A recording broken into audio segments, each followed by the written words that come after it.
Welcome to Coming Home, Survive and Thrive in Homeschooling. Today we're looking at mind maps.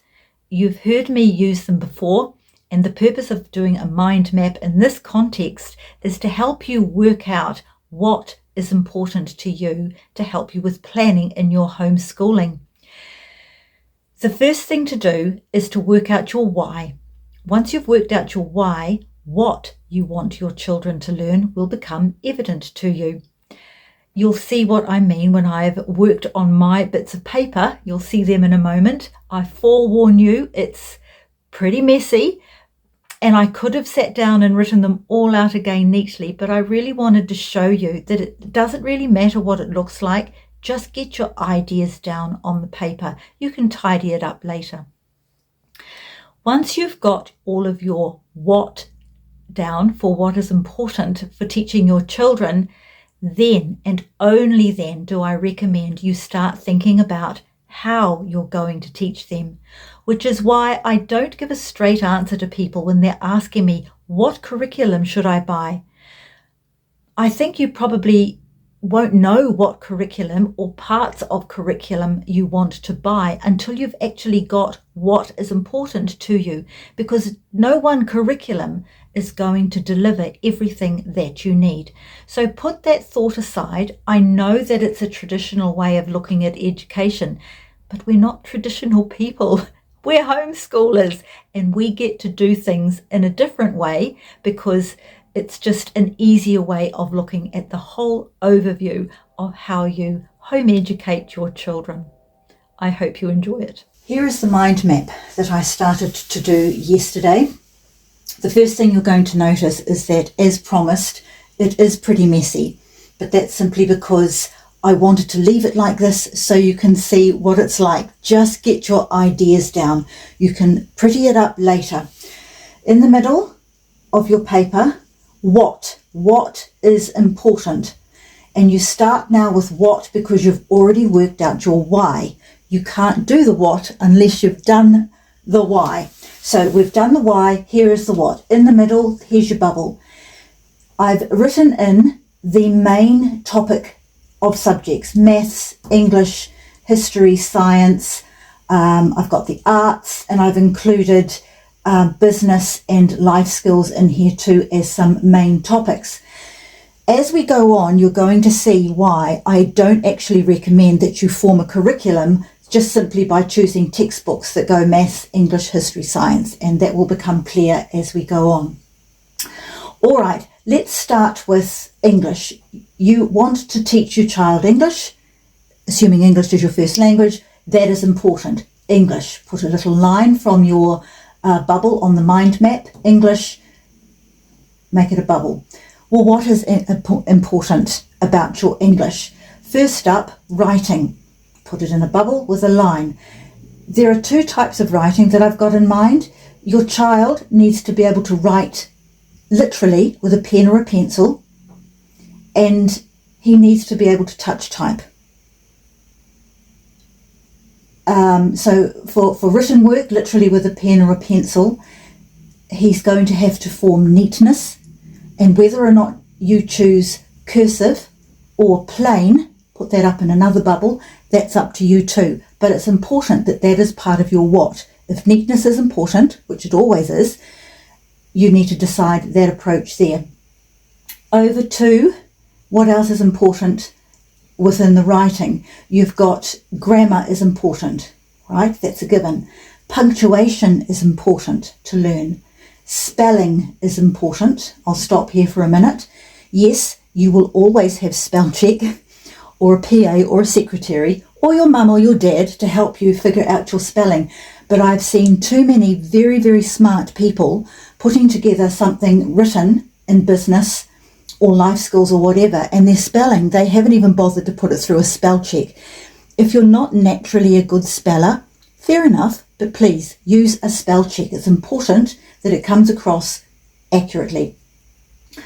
Now, also in writing, you will have, what else are you going to do with your English and your writing? There's the composition aspect of writing. Now, they could be reports. Here's another little line. It's a bubble. poetry, writing fiction, keeping a journal, perhaps doing comics. I don't think I've got anything else in there for composition. There may be other aspects of composition that I haven't got in here. If you think of them, get them written in. So while we're up here in reports, you'll see that that is also very important when it comes over to the business money side area, but we'll get to there in a moment. Everything you're doing on this mind map interrelates with each other, which is why you've got lines and bubbles going all over the place, because nothing in your curriculum is an island unto itself. Now, part of your English also, literature. I have not got extra lines and bubbles. You can see where I started to do one, and then I thought, well, not only have I run out of paper, but to do a literature part of the mind map would have been too many details in there. So I've left that there. But with your literature, you would need to have all kinds of lines and bubbles coming out of there, detailing in what parts of literature are important to you. That is also picked up in other areas such as history, etc. All right, so that is the English area there. You may have thought of different areas of English to write in. You go right ahead and do that. Just sitting down next to here with the English, you'll see I've got Latin. I did and about putting that in as a main subject. I have linked it in here as a primary subject. And I've put that in there because more and more I'm convinced that learning Latin to even a basic level pays great dividends to your child's education. Clearly, it is linked to English. It is also linked directly to history, to science, and other languages. All of the Romance languages come from Latin. And a couple of the podcasts I did earlier this year, both of the professors that I interviewed, both wished they had started Latin at a much younger age, like 5 and 6. Usually I think people tend to leave teaching Latin until later in their school years. All right, now up and over this side we're going to deal with maths. Maths is obviously a very basic subject and really important for your child to learn, to have at least a basic proficiency in maths. So very quickly, I put in times tables are always helpful to have. You think that you don't actually need one because there's always a phone or a computer or an adding device to your fingertips, but often there is not. And by the time you've got your phone open or your calculator out, it just would have been much quicker to have known your times tables. So it's important that your child knows if 8 times 6 is 48, they need to just know it, and they need to know it bang like that, not with the aid of a calculator. How are you going to teach your child times tables? There are different ways that you can do that. You can see I've got some little lines and bubbles coming out here. I haven't filled them in. You might just simply use pen and paper and doing rote. It has its place. You might want to use wrap-ups, which are a little handheld board with string attached on it where it's got the numbers and the answers all on there. Or perhaps you want to use a computer game or a literal board game to help teach the timetables. There's so many ways you can do it, and that's your privilege as a homeschooling family to decide how you're going to do that.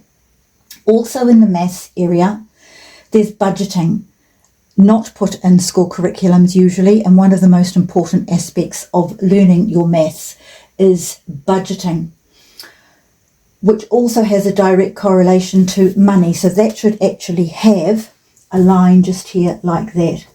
It is directly linked to maths, so is learning to understand about money. So what about money that you want your child to learn about? You might want them to learn about fiat, Bitcoin perhaps, or other crypto. That says AU and AG, gold and silver. Aspects of money also is compound interest, both positive and negative, and what that actually means. And way down here you've got investing also. I'm sure you can think of other aspects of money. I haven't got savings in there, for instance, but you could put that in there. So down here with investing, I've got contrarian methods of investing and the traditional ways of investing, all needing to be learned. now you can see that it's all connected to business. You can't learn about money, budgeting, etc. without it affecting what your child's going to learn about businesses. So that's why I've linked business straight in here with its main bubble, because you might want to teach that as a subject on its own, but it's linked, and it can't help but be linked with maths and in your English, and life skills and understanding the arts and science are still all important to business. Within business here, you would also see that it's very handy to have at least a second language in the global world that we live in for business. I've also gone and connect that over there with Latin. I'm not suggesting we speak Latin to each other, but if you've learnt Latin, you're going to find Spanish, French, Portuguese very easy to pick up because you know the basics of it. Business, we have a connection to home-life balance here. There's many a businessman and woman who could tell you stories about how they wish they had learnt about this. Now I'm going to just direct you over to this little column that I've got here. In the beginning, before I started the mind map, I quickly just wrote down some of the areas that we had to deal with so that we could refer back to them. So if you want to do that before you start your mind map, you might like to do that. But over here, I put in mentors, and especially in the area of getting into business and money, mentors are extremely valuable to work with there. Indeed, mentors can be valuable for any area that you have got in your mind map and your plans for your family. I'm going to keep going down here because I've touched on life skills. Within life skills, there are some very important aspects that I think are important, such as listening. Not only is listening an important life skill, but it is directly correlated to the way you do business. Listening to how you're going to be learning about money, you've got to be able to listen well. Connected with listening, I've got the art of conversation, so that you can not only listen well, but take part in a conversation.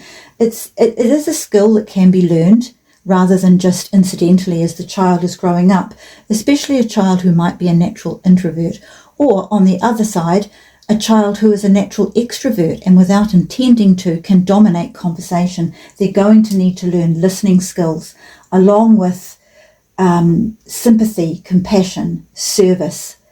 Other life skills here regarding the listening and conversation is learning to disagree with respect. I am sorry to say I do come across regularly people who cannot or find it difficult to agree to disagree, or at least respect another person's opinion on something. Accept is not the same as agree with, and it seems to be an art slowly disappearing. I just leave that there for your consideration. Closely related to this is the art of being able to debate, life skill, the art of learning how to debate.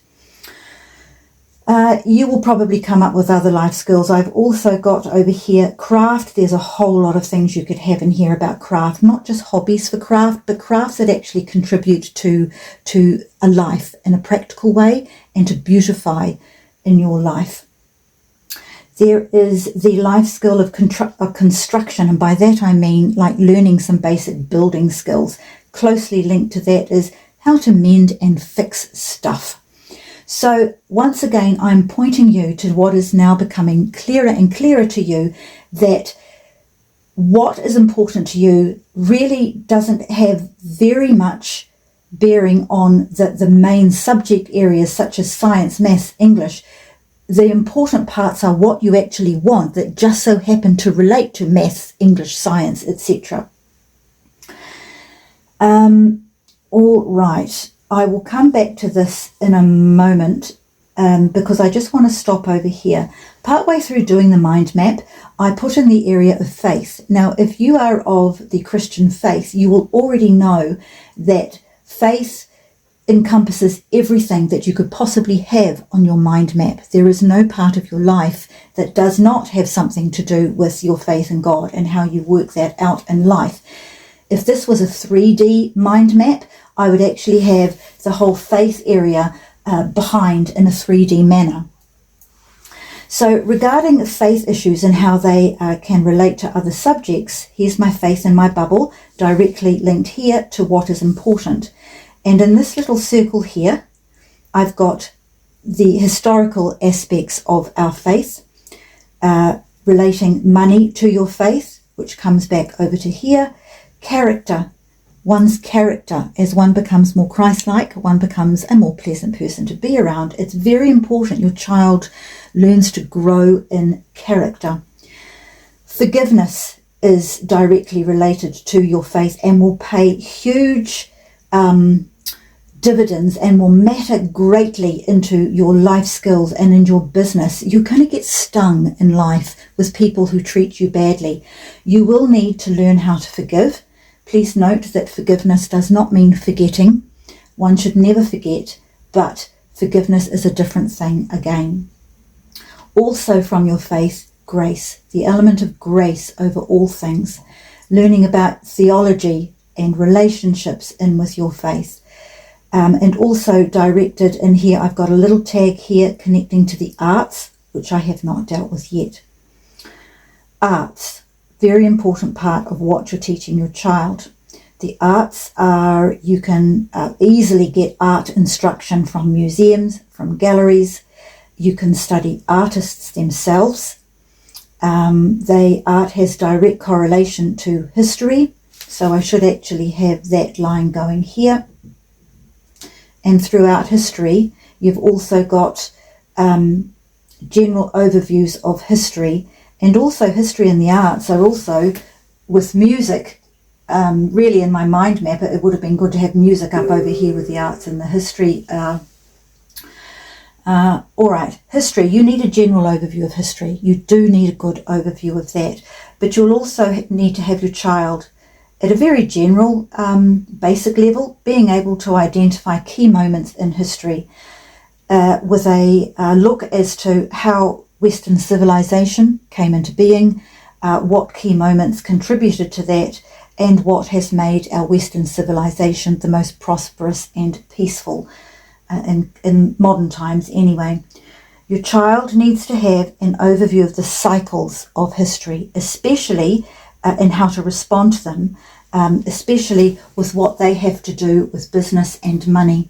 If you understand the cycles throughout history there, you will then have a better idea of how to respond when you see evidence of these cycles coming into play, which has a direct correlation to life skills. So visit your life skills up here, because depending on what cycle you're in, you're going to have to employ different types of life skills too.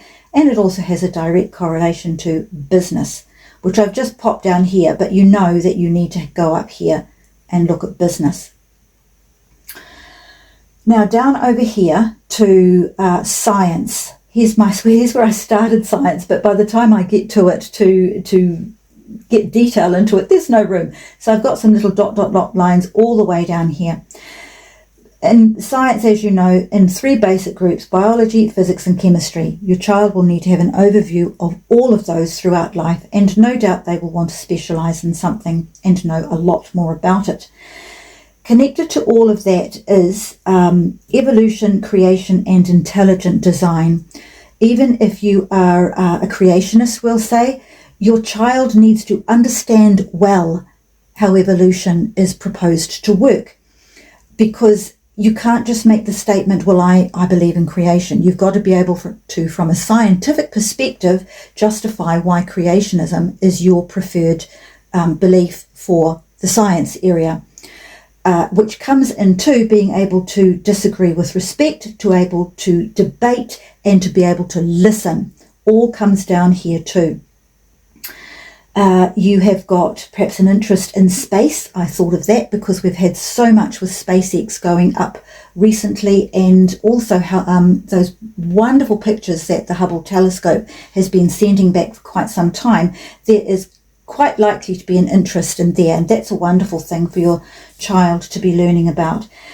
Now, attached to up here, you may want to put in, next to biology, I've got your own location and the study of ecology or environment, or just simply, as I prefer to call it, looking after God's earth. That's my motivation. It's not environmentalism. It's not about ecology or caring for the planet. It's about looking after God's earth for me. So there comes the interest from trees, animals and birds, both native and exotic, and climate, whether you're for or against climate change. If you believe that climate change is pretty much a scam, your child needs to understand why. From a scientific perspective, how is he going to learn about the climate scam in a respectful way, to be able to debate it and listen well? Now, coming down here in the area of science, I've got some of the psychology, the neurosciences, if you like. So I've got psychology that relates, there's all kinds of other sciences in this area, which, and this might be slightly off a screen here, but I've just dropped down here counselling, could be applicable, and also to see life skills and understanding how people think is basic psychology, which is also very important up here in life skills, has a direct correlation to business and a direct correlation to money, and certainly in your writing skills, all being interrelated. All right, how are we going? Up to the top here now, sport. And under sport, I'm going to suggest that you address dance in there as well. Sport and dance. Important because it has got to do with your health. So I've got health should actually be down here as its own study.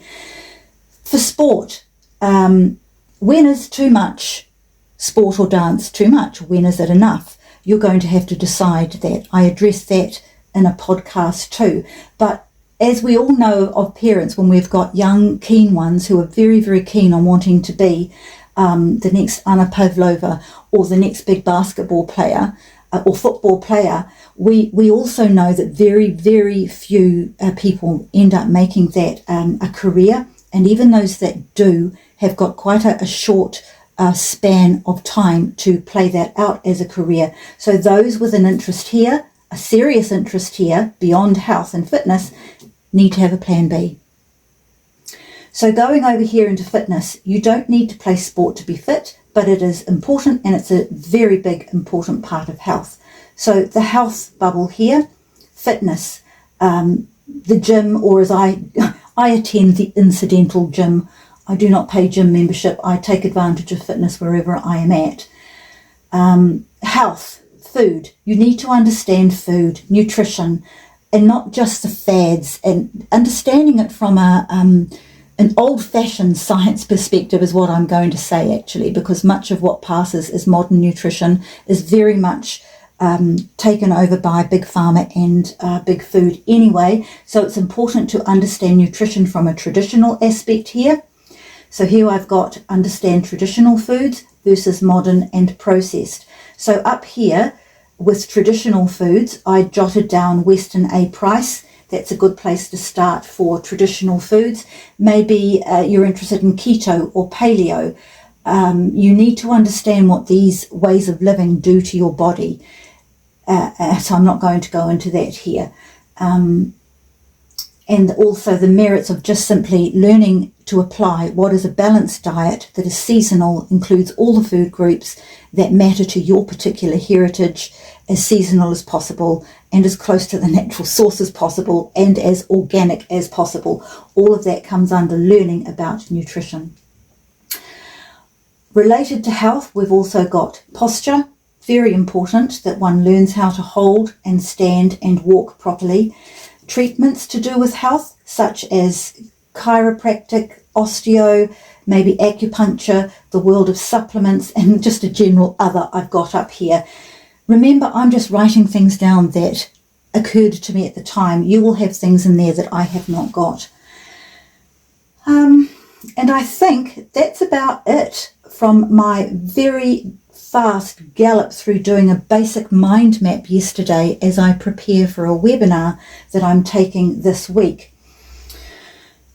So you need to go ahead and just simply do your own mind map. Just start, get it written down. It doesn't matter how messy it is. That, I say again, is why I've left it in the messy self that it is when I started to do this yesterday, because the most important thing to do is get the ideas out of your head and onto paper. I also point out that this mind map is a living document.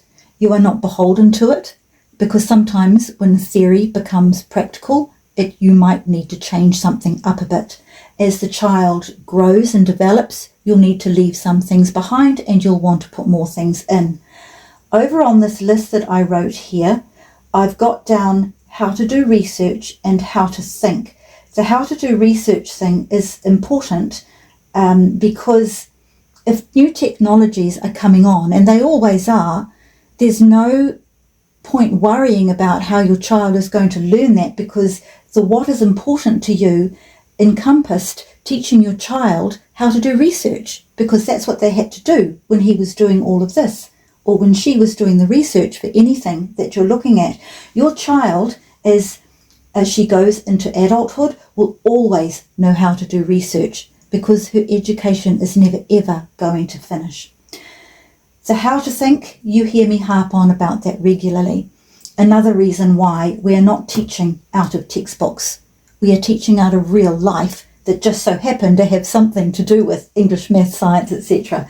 Because the goal of a homeschooling or home educating family, I think, is actually teach your child how to think and not what to think. And in that way, you are helping to equip them into adulthood. That, my friends, is a very basic overview of a mind map. Go forth and do yours. Have some fun. I hope you've enjoyed that. Do send questions in to me if you have got any. And please bear in mind that I am available for consulting. Do get in touch if that sounds like something you would like to do. Bye-bye for now.